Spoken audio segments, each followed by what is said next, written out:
आप लोग जलते हैं। किससे जलते हैं? ऐसी जिंदगी अकेले फुटबॉल देखना पड़े? नहीं चाहिए, बिल्कुल नहीं जलते हैं। ऐसा जीवन बिल्कुल भी नहीं चाहिए। हम सिर्फ इस देश के जिम्मेदार विपक्ष होने के नाते जो आपने बताया था, जो आपके द्वारा कही गई बातें थी, उसी से जुड़ा हुआ कुछ सवाल पूछ रहे हैं। हमने नहीं कहा था, आपने ही कहा था।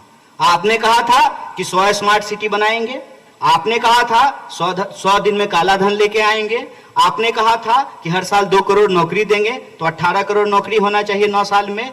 आपने कहा था किसानों की आमदनी दुगनी कर देंगे, आपने कहा था महंगाई कम कर देंगे, आपने कहा था कि महिलाओं के ऊपर अत्याचार कम हो जाएगा, आपने कहा था कि इस देश के भीतर जो भी रहने वाले लोग हैं सबको साथ लेकर के चलेंगे और अच्छा दिन आएगा। ये तमाम वादे आपके द्वारा किए गए थे और आज आप अपने अचीवमेंट के रूप में जो चीजें गिना रहे हैं उसमें एक भी यह बात नहीं कही जा रही है। स्वयं प्रधानमंत्री ने इन बातों को बोलना बंद कर दिया है। आपने देखा होगा कर्नाटक के चुनाव में भाजपा ने रोजी रोटी, कपड़ा, मकान, शिक्षा, स्वास्थ्य, सड़क, बिजली, पानी पे चुनाव नहीं लड़ा। आपने हिमाचल का चुनाव देखा होगा, भाजपा में रोजी रोटी, कपड़ा, मकान पे चुनाव नहीं लड़ा।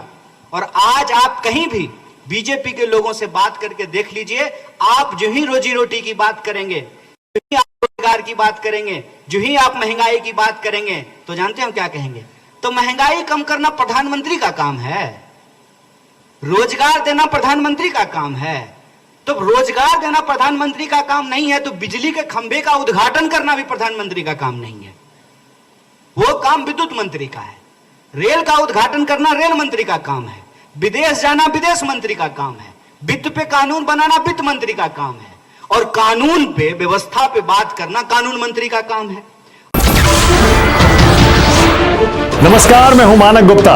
अगर आपको हमारा ये वीडियो पसंद आया हो तो इसे लाइक और शेयर जरूर करें, और हां, हमें सब्सक्राइब और फॉलो करना ना भूलें ताकि आप देश और दुनिया की कोई खबर मिस ना करें। तो जुड़े रहिए हमारे साथ और देखते रहिए News 24।